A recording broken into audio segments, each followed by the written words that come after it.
Hear a woman talking on the telephone to a man about a car he is selling. First, you have some time to look at questions 1 to 4.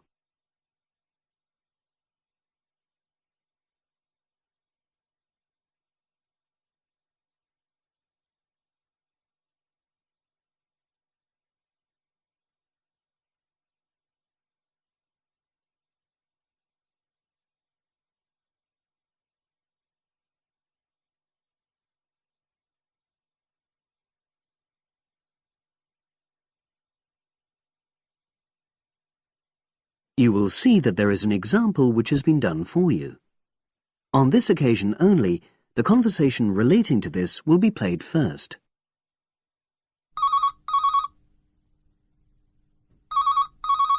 Hello, Brian Park speaking. Oh, hello. I'm calling about the advert in the paper. For the car? Yes, the Mini you've got advertised for sale. Oh, yes. I just wanted to find out a bit more information. Of course. What would you like to know? It's my brother who's interested, actually, but he's not in today, so he asked me to call you. Fine. Great, thanks. So, it's a Mini? Yep. And how old is it? Just coming up to 13 years old. The man says the car is just coming up to 13 years old. So 13 has been written in the space. Now we shall begin. You should answer the questions as you listen, because you will not hear the recording a second time. Listen carefully and answer questions 1 to 4.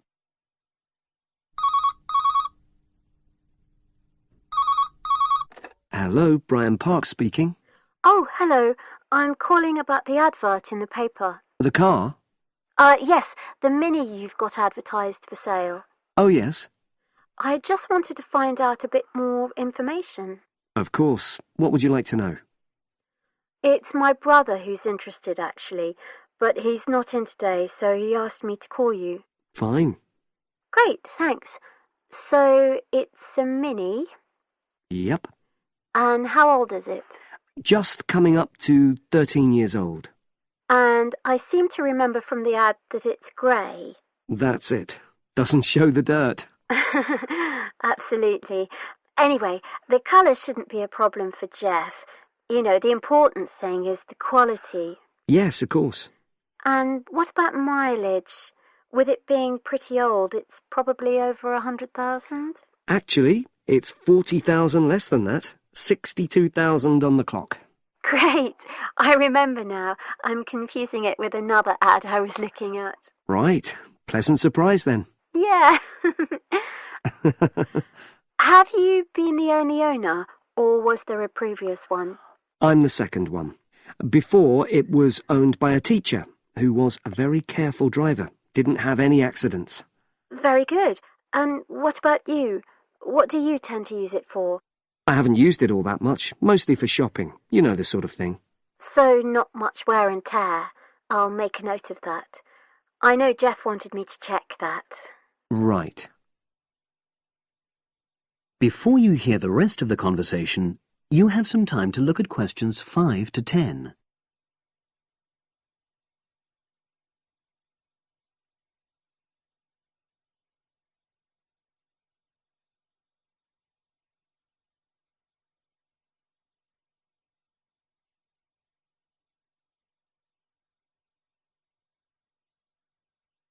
Now listen and answer questions 5 to 10. Now, about the price, I see you've got it down as £1,250. I'm not sure Jeff will be able to come up with that amount. In the ad, I did say 1,250 or nearest offer. So would you be prepared to go down to 1,000? That's really too low, I'm afraid. 1,100? I might be able to go to that. OK, I'll make a note of that. What about tax? Is it due soon? Got another 5 months before it's due. Oh, that's a real plus, yes. I'll make a note of that. OK. Now, you say it's in good condition. For its age, I'd say yes, definitely. It's just been serviced and there were no major problems. Major. I'd be able to show you the service report. The only thing is, you'd have to get a new tyre in the near future. Though it's still OK, you know. It's certainly absolutely safe at the moment. OK, fair enough. Yes, I understand. And the garage also mentioned that one headlight could probably do with replacing. They think there's a fault there, you know, intermittent. Well, we'd obviously look at all the documents, but that sounds very straightforward. Of course. I've got all the service documents up to date, and you can look at those. Well, it all sounds pretty good, and I know my brother will be interested, so would it be possible for him to see the car? He's back from his trip tomorrow and away tonight, so how about tomorrow? Tomorrow? Wednesday? I'm afraid that's not possible. I'm out pretty much all day. Well, Thursday then? That'd be fine, yeah. In the morning? Yes, that'd suit me perfectly. Great. Now, you'll need my address. Oh, yes, of course. What is it? It's number 238. 238? London Road. Oh, that's easy enough. Yes, very straightforward. So I'll pass on these notes to Jeff, and he'll see you in a couple. That is the end of section 1. You now have half a minute to check your answers.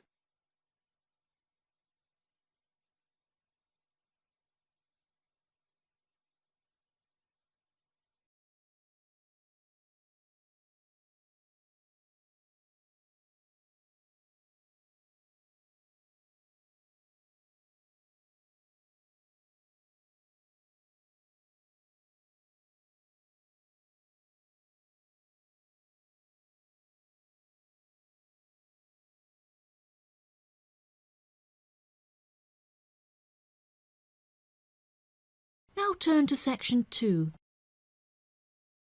You will hear part of a lecture about how to give a quality speech. Video program about online exchange business.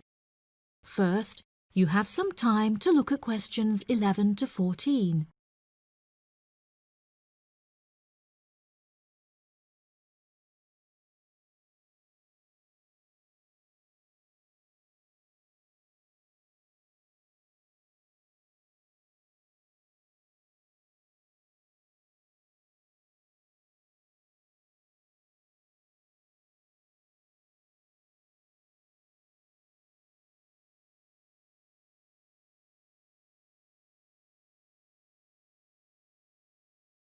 Now listen carefully and answer questions 11 to 14.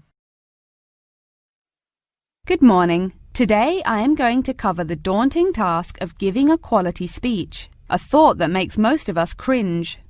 In fact, 90% of all people feel nervous about public speaking, about 10% of whom are described as genuinely terrified. Hopefully, when we are finished here today, you all will be in the 10% of the population who do not feel nervous at all.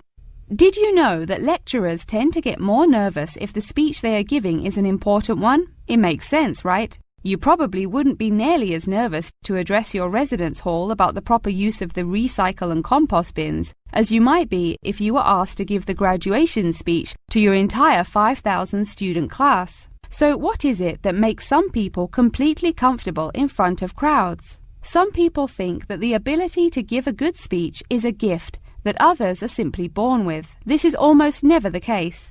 Public speaking can be learned with practice.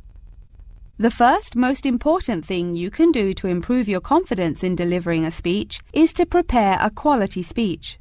Honestly, while the content of your speech is relatively important, the audience will really only remember the last sentence you say. It is a good idea to structure the rest of your speech to lead up to this last point to really drive your message home. This is a good way to ensure that your speech is well organized.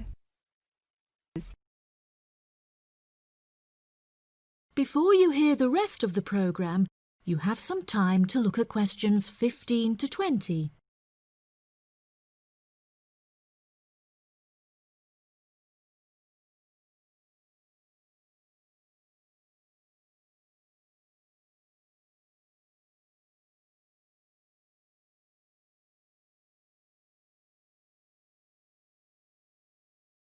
Now listen and answer questions 15 to 20.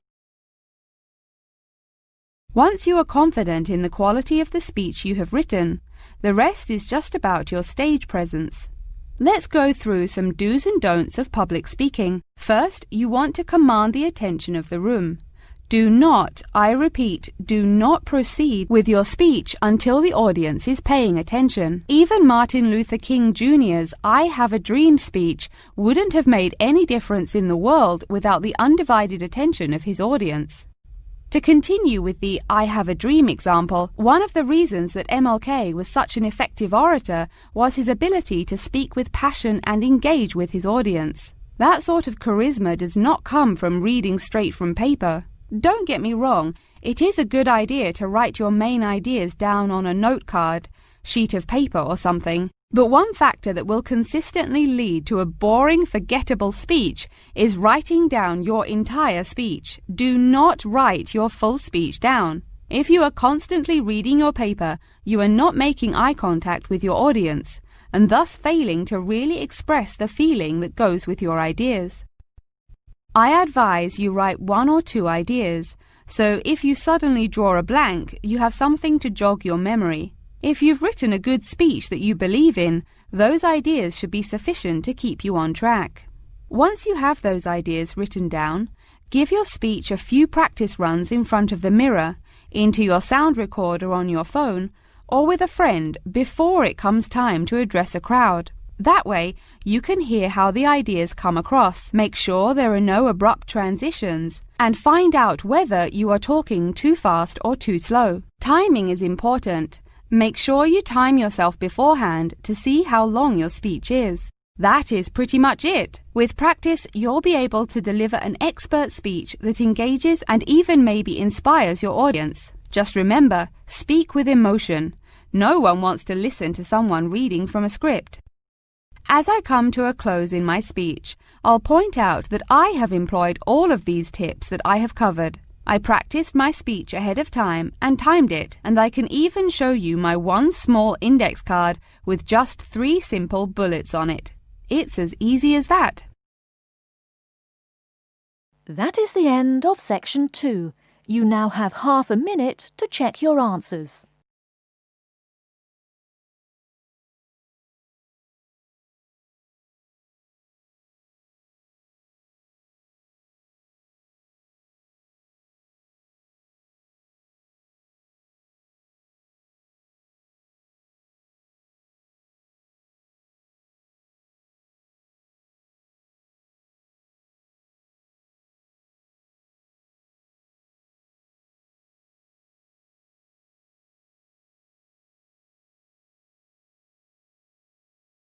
You are going to hear a conversation about renting an apartment. First, you have some time to look at questions 21 to 26.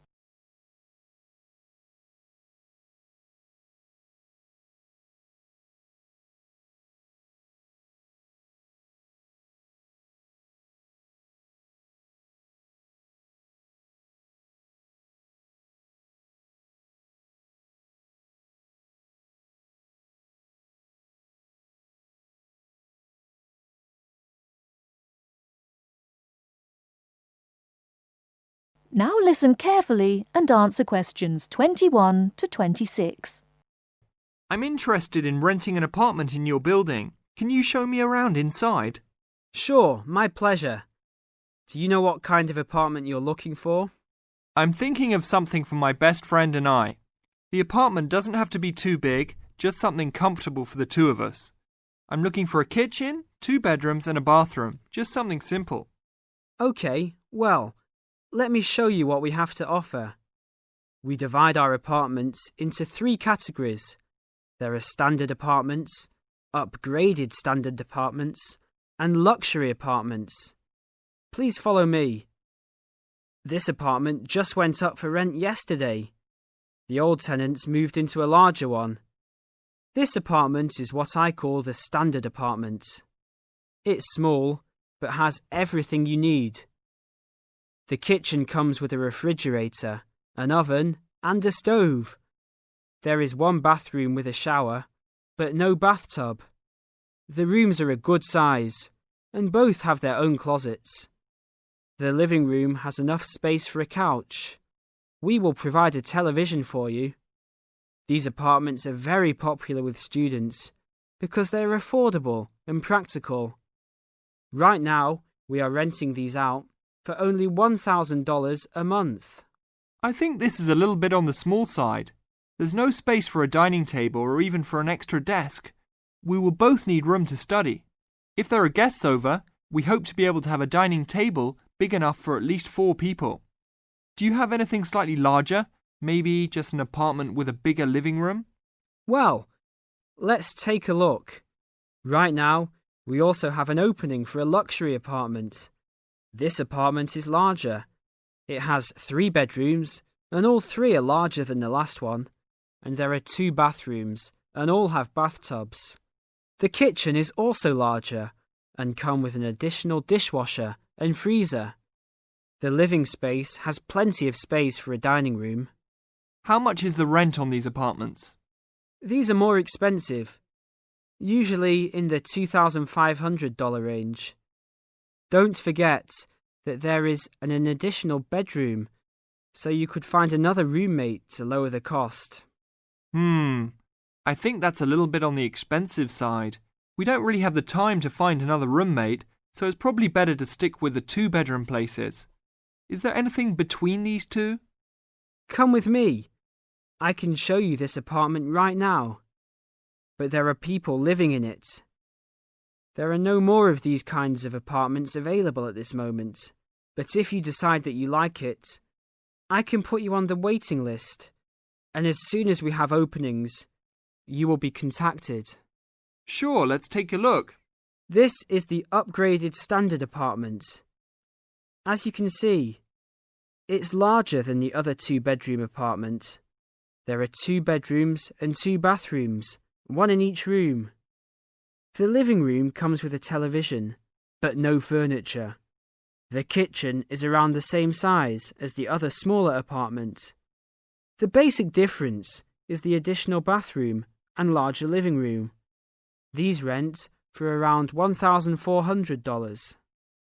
Before you hear the rest of the talk, you have some time to look at questions 27 to 30.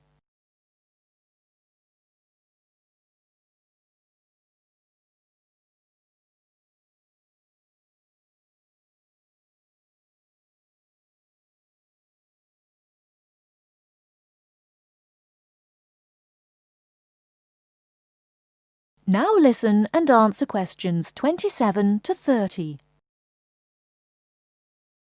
Speaking of... Seems like a good deal. Do you know when an apartment like this will be available? That's hard to say. I know these people who live here right now should be graduating soon, so they might be moving out. Well, I guess I'll put my name on the waiting list. Hopefully there'll be an opening as soon as possible. That sounds like a good plan. I will notify you as soon as we have vacancies. You will have to leave us some information and a student identification number. Sure, no problem. My full name is Robert Jack Browning. Could I have your age, please? I'm 38. Your major? I'm studying biology. How about naming some of your hobbies? Fishing, golf, watching movies, and spending time with my family. Sounds like a good life. What is the price range of the apartment you are looking for? Somewhere between $1,000 to $1,500. Your student identification number, please? QS 45890. Could you repeat that?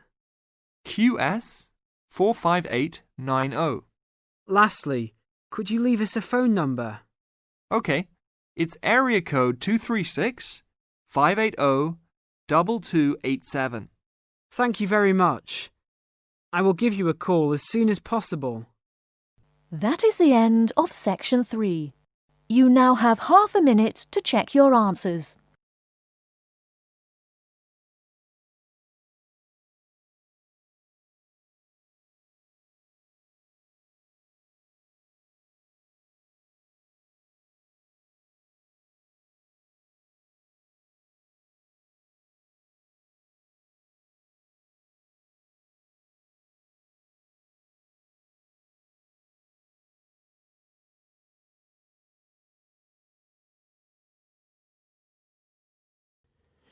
You will hear part of a conversation between a customer and the owner of an IT store. First, you have some time to look at questions 31 to 40.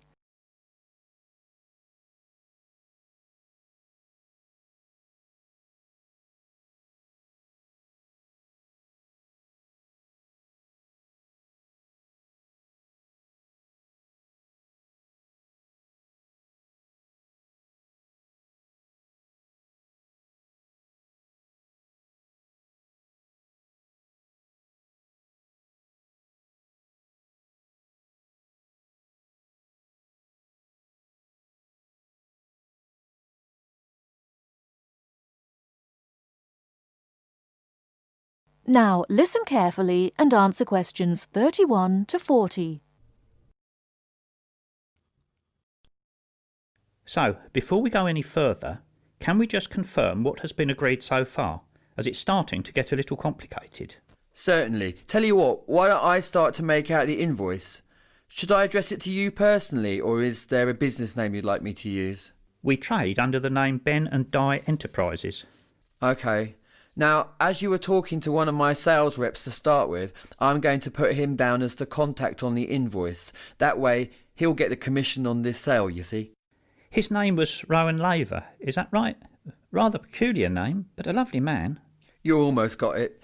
It's Rome, as in the city, and Laver, Laver. Your order number is 6589B521. You're paying in full, is that right? Yes. OK. Today's the 4th of April, so we'll put a due date of the 10th on there. Now, do you remember your order details? Yes. First there was the filing cabinets. Of course, for a rate of £15 each.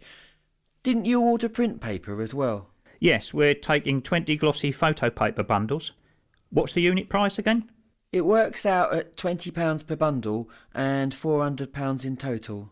And Rome said we could do a deal on the software packages, isn't that right? Yes. Seeing as you bought 5 at once, we'll reduce the unit price to £100 from £120, leaving us with a total amount of £500.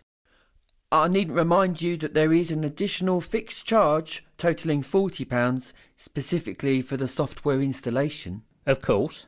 So, getting to a total figure then including sales tax, 16% VAT is added on. That gives us £1,160 by my reckoning. By VAT, do you mean sales tax? Isn't that 10%? It's 25% on some products and 10% on others. We work out an aggregate figure and apply it to all goods sold. In this case, it was 16%, as I've mentioned. Fair enough. Listen, I know the due date isn't for a week, but do you mind if I write you out a cheque today? Not at all. You can make it out to me, Michael McCloskey. How do you spell that then? What, McCloskey? It's capital M-C, capital C, L-O-S-K-E-Y. Got it. And how much should I make it out for in total? £1,500, please. £1,500? Yes, that's including my consultancy service fees. Oh, I almost forgot about that. Let me make a note here on the cheque. Includes consultancy fees. Now we're almost done. That is the end of section 4. You now have half a minute to check your answers.